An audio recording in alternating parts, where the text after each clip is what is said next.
So the job I have been assigned is to, take you through the evidence about the association of NAFLD with various non-communicable diseases.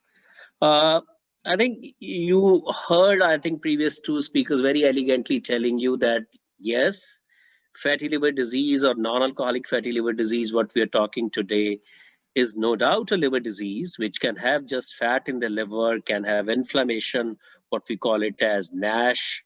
This can be with fibrosis, without fibrosis. And yes, once you have inflammation and fibrosis, the disease can progress on to cirrhosis and liver cancer. But then the kind of, inflammatory milieu this disease has, the kind of association this disease has with metabolic risk factors, brings us to this question, and I'm going to tell you about this evidence of its association with various other extrahepatic diseases. When I say that, I think NAFLD is associated with various extrahepatic diseases, but predominant amongst those are what we are talking today are the non-communicable diseases, and within that is the risk of the obesity, diabetes, hypertension, dyslipidemia, what we call it as metabolic syndrome, cardiovascular disease, chronic kidney disease, malignancies. So my job, as I said, in next 15 minutes is to show you some evidence about the association between NAFLD and, as I said, various non-communicable diseases. So as I said, I'll be showing you some evidence on its association with first the metabolic risk factors, which we said are very closely associated, to the extent that people are now considering NAFLD as a hepatic component of metabolic syndrome. So I'll show you some data on that. Then obviously, as I said, I'll show you its association with the cardiovascular, chronic kidney, and malignancies. I'll also show you that if you have metabolic risk factors, your risk of having fatty liver disease goes up. But then on the other hand, suppose you have just fat in the liver and no metabolic risk factors, which means you are lean, there's no diabetes, no hypertension, no dyslipidemia. Over a period of time, just fat in the liver can put you at a risk of developing these metabolic risk factors or these metabolic complications. So I'll show you some evidence on that. Thirdly, if you have metabolic risk factors with fatty liver, and if you have fatty liver without metabolic risk factors, which one is more severe? So if the metabolic risk factors are there, your severity of fatty liver disease goes up. When I say severity, which I said in the beginning, severity means that your risk of having NASH, your risk of having NASH with fibrosis, your risk of having cirrhosis, your risk of having liver cancer, everything goes up if you have NAFLD with associated metabolic risk factors. And then, as I said, lastly, I'll show you small data on the association with cardiovascular disease, chronic kidney disease, liver, and some other malignancies, and also telling you that no doubt that all these things are dependent on the metabolic risk of these metabolic risk factors, which means fatty liver disease per se, even without metabolic risk factors, can put you at a risk of developing, cardiovascular disease, chronic kidney disease, hepatic malignancy, extrahepatic malignancy. So I'll show you some evidence on that. So starting with the first thing, that the association of NAFLD with metabolic syndrome. Again, I think there's a large data which is available on this topic. So I'll just pick up this one study, so-called the Rotterdam study. Around 3,000 participants, around 1/3 of them had fatty liver. And when they looked at the risk factors, I think this was nothing, they were all metabolic risk factors. And the predominant among the metabolic risk factors were the central obesity, which we know is measured by the waist circumference. So if you are centrally obese, your risk of having fatty liver disease goes maybe up to 5 times than somebody who has a normal waist circumference. Similarly, if you are diabetic or your fasting glucose is more than 100, I think your risk of having fatty liver disease goes twice than somebody who has normoglycemia. Similarly, if you are hypertensive, maybe 2 times risk. If your triglycerides are abnormal, 1.5 times risk. So I think These kinds of studies are available, the evidence is available, which clearly tells you that if you have metabolic risk factors, your risk of having fatty liver disease definitely goes up. Just to quote an Indian data, this is our own figure from Chandigarh. We had screened around 1,000 blood donors, and to our surprise, 50% of them had nothing but non-alcoholic fatty liver disease. And when again we looked at the risk factors for them, they were nothing but the metabolic risk factors. If they were overweight or obese, as seen by BMI, centrally obese as seen by waist circumference, if they were hypertensive, if they have dyslipidemia, and age also was an important, or overall if you have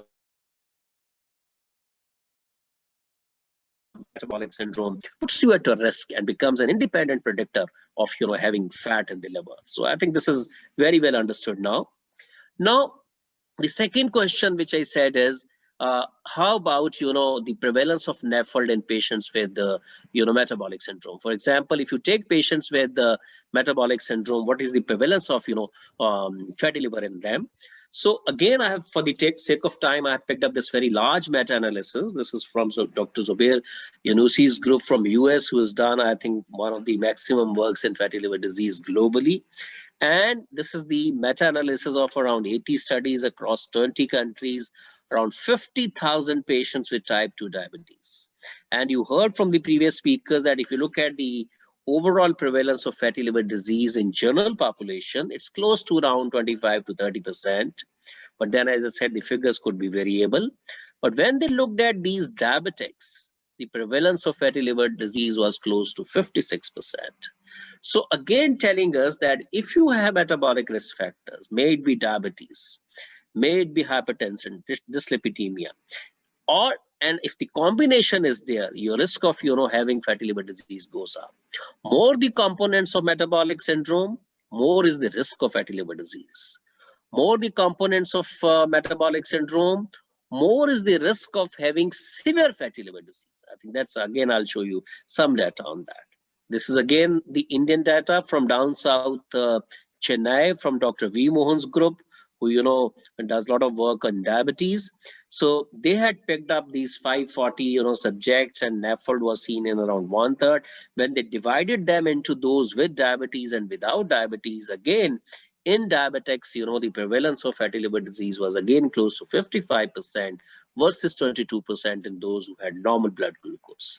Again, telling us that yes, if you have these metabolic risk factors, predominantly diabetes, predominantly obesity, and if there's a combination of what we call obesity and diabetes, so people call it something like diabesity, I think your risk of fatty liver disease definitely goes up.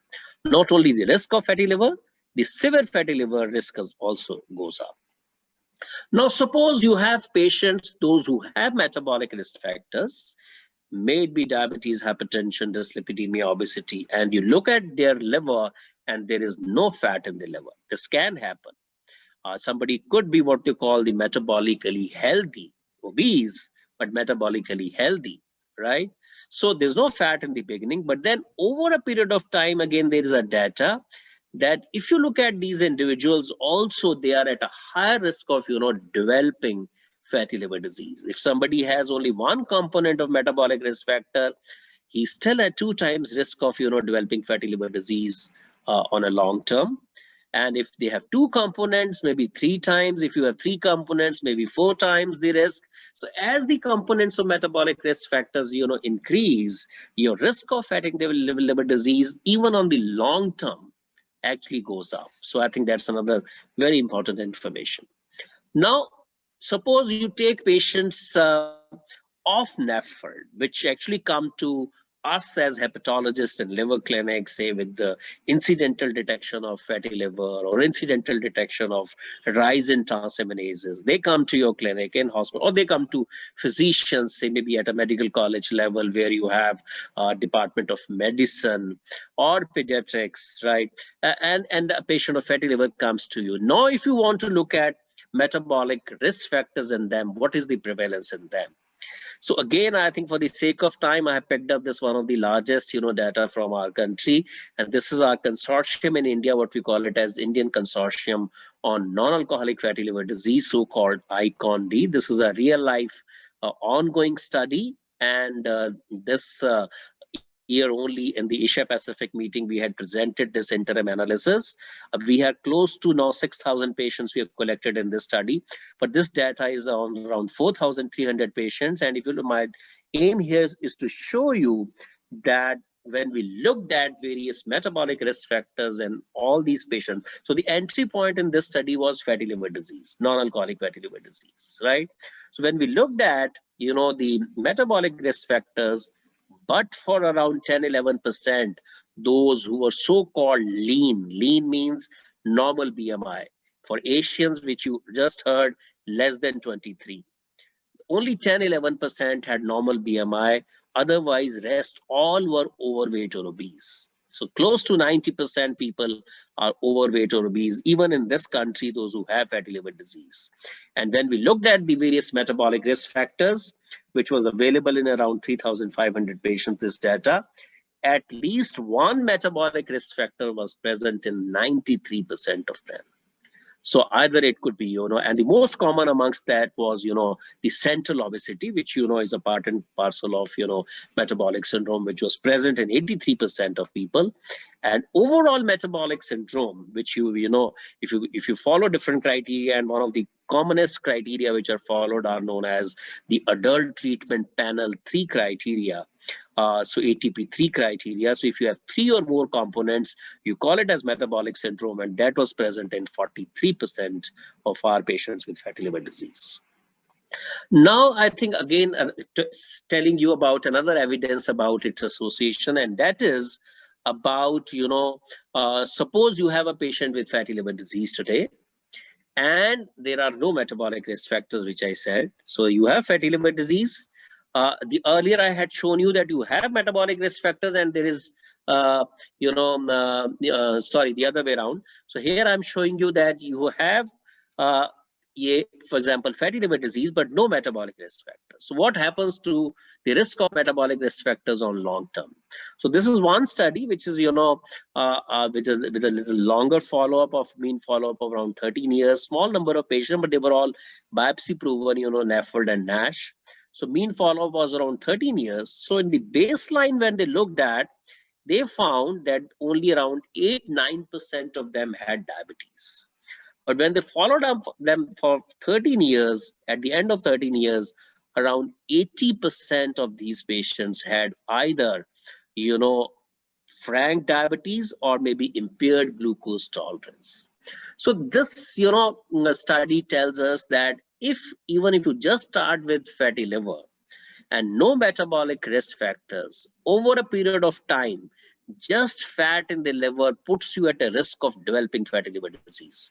And very elegantly, Professor Sareen told you that diabetes is not a pancreatic disease. Diabetes is a liver disease, which means that if you have a fatty liver disease and it causes, I'll tell you the pathogenesis, how it causes that. If there's a hepatic insulin resistance which happens in the liver, that puts you at a risk of developing diabetes. And this study, as I said, showed that patients started with fatty liver in the beginning, no diabetes, but after say 13 years, around 80% of them had diabetes. So it's the fatty liver which had caused, diabetes.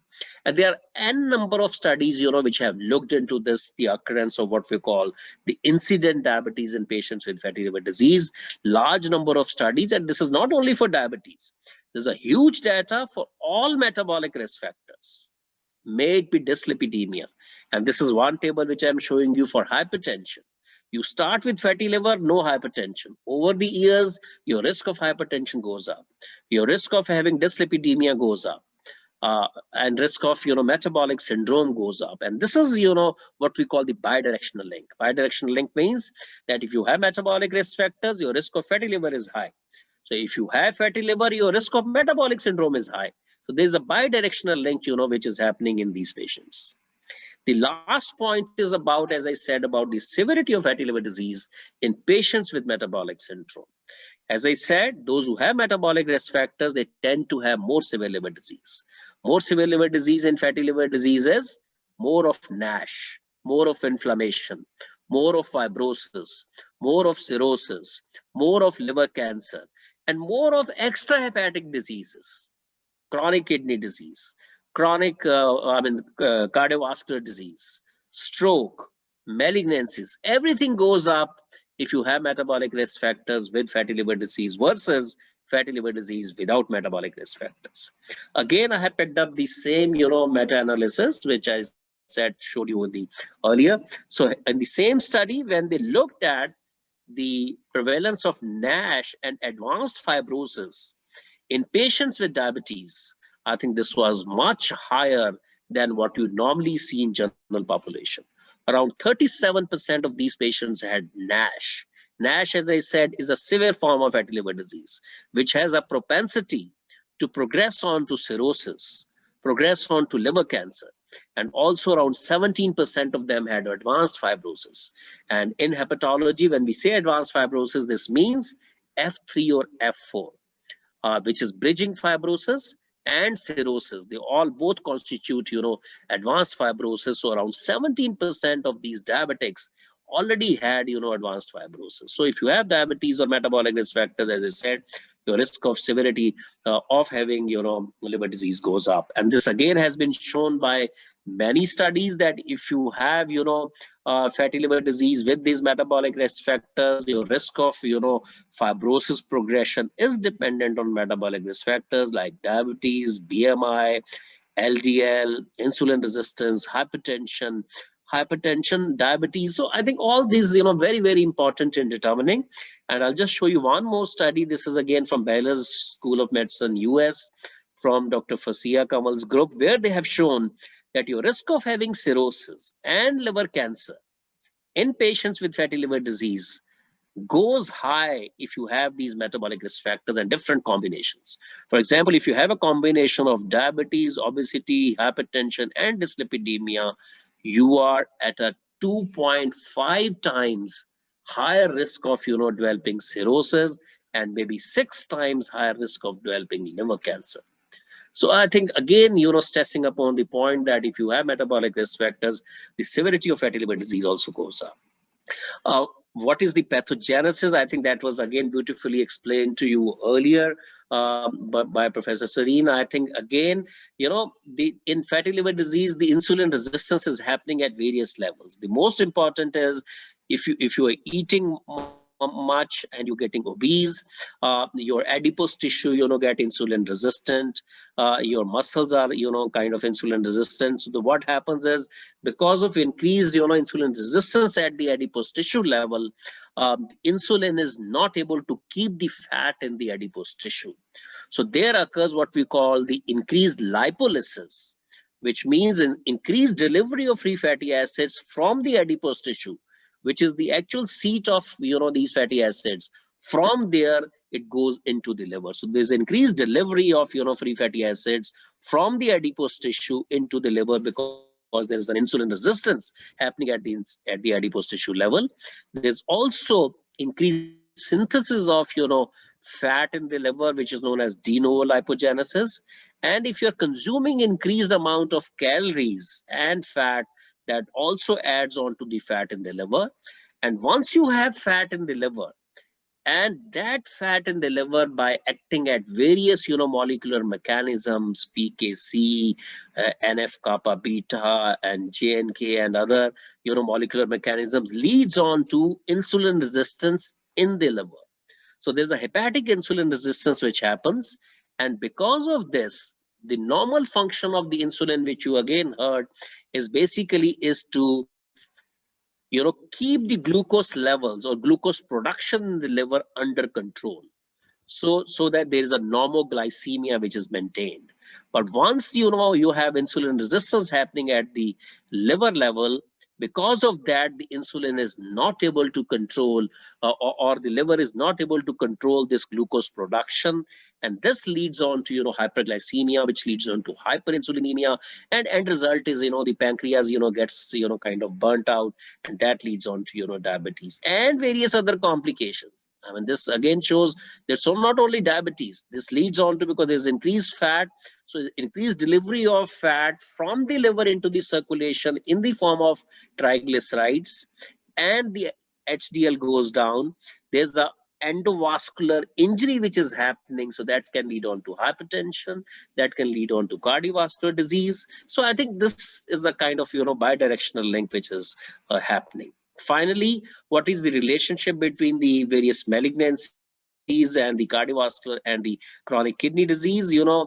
Again, time doesn't permit me to get into the details, but the only message I would like to give to all the attendees here would be that if when you look at the causes of deaths in patients with fatty liver disease, it's not the liver disease which is the most common cause of death. The most common cause of death in patients with especially NASH, which as I said is a severe form of fatty liver disease, is not liver disease, but it's cardiovascular. Second is malignancy. And third is the liver related, which is cirrhosis or liver cancer. So in having said that, it means that fatty liver disease is associated with various, anatomical and physiological or functional abnormalities in the heart, and is responsible for cardiovascular, diseases, which could be, your coronary artery disease, which could be your premature atherosclerosis, which could be deposition of fat in the myocardium and epicardium, aortic wall sclerosis. And because of this, patient can have, the cardiac arrhythmias, your LV dysfunction can happen, and so many things. And again, to cut it short, I'll just show you this one meta-analysis of 16 studies and 34,000 adults, one third having fatty liver disease. And when they looked at this, I think the both the fatal and non-fatal cardiovascular disease events were much higher in patients with fatty liver disease in comparison to those who did not have. So again, I think if you have fatty liver disease, as I said, your risk of having cardiovascular disease goes up. And same is true for chronic kidney disease. Again, a very large meta-analysis of 63,000 participants. If you have NAFLD in journal, your risk of having chronic kidney disease is twice. But then if you have NASH, which as I said is a severe form, or if you have advanced fibrosis, which is also a severe form of fatty liver disease, your risk of having, chronic kidney disease can be as high 5 times than, who doesn't have advanced fibrosis. So I think, again, telling us that I think it is the advanced form of, fatty liver disease, which is dependent on metabolic risk factors, which is putting you at a risk of both cardiovascular disease and chronic kidney disease. And this is again our own data to show you that if you have again advanced, form of liver disease because of NAFLD, which we saw by, elevated liver enzymes and by looking at the fibrosis by the fibroscan, which you just heard, and that was independent predictor of, impaired renal function in these patients with fatty liver disease, which we measured by looking at their GFR and their proteinuria, both macroscopic and microscopic. Again, I'll not go into the details on this. What is the pathogenesis, which I told you that the adipose tissue is inflamed, liver is inflamed. So there's an atherogenic dyslipidemia, there's inflammation, there's hypercoagulable state, which is putting you at a risk of both cardiovascular and chronic kidney disease. Various malignancies have been associated with fatty liver disease. HCC, obviously, I think liver malignancy, yes. But then various extrahepatic cancers have been associated. And this is one study again I have picked up which has shown that the most common association of NAFLD in males for an extrahepatic malignancy was with the colorectal malignancy, and the most common malignancy in females was with the breast cancer. So 2 times higher risk of breast cancer in females if you have fatty liver disease, and 2 times higher risk of having colorectal CA if you are male with fatty liver disease, and your risk of HCC is 16 times more if you have fatty liver disease. And this is our own data again to show you that the risk, that the etiology of HCC in this country is changing over the years. And what we have observed in these 9-10 years, which we published around 800 patients of HCC, that NASH over the years has gone up as an etiology of HCC in these 9-10 years. Both NASH and alcohol actually have gone up, and HAPB actually has come down, and C is kind of static. So let me summarize, ladies and gentlemen, what I said in last 20 minutes or so, that NAFLD has a lot of extrahepatic associations, and the predominant is with various non-communicable diseases. And within the non-communicable diseases, this is the metabolic syndrome, which we know is constituted by the overweight, obesity, diabetes, hypertension, dyslipidemia. But the relationship between NAFLD and metabolic risk factors is bidirectional. Bidirectional means that if you have metabolic risk factors or metabolic syndrome, your risk of having fatty liver disease definitely goes up. But on the other hand, if you have only fat in the liver, your risk of having long-term risk of having diabetes and other components of metabolic syndrome also goes up.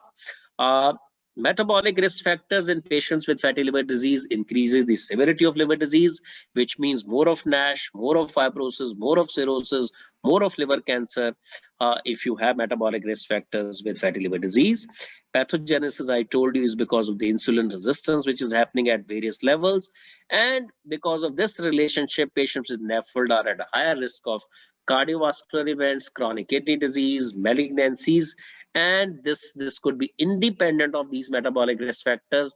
Finally, all this have a bearing on the management of patients with these fatty liver disease. I think again, time doesn't permit me to get into those details, but then, the management of these patients, especially in the presence of metabolic risk factors, it entirely changes and really, determine your outcome also. So thank you very much for your kind attention, and I'll stop sharing my screen here. Thank you.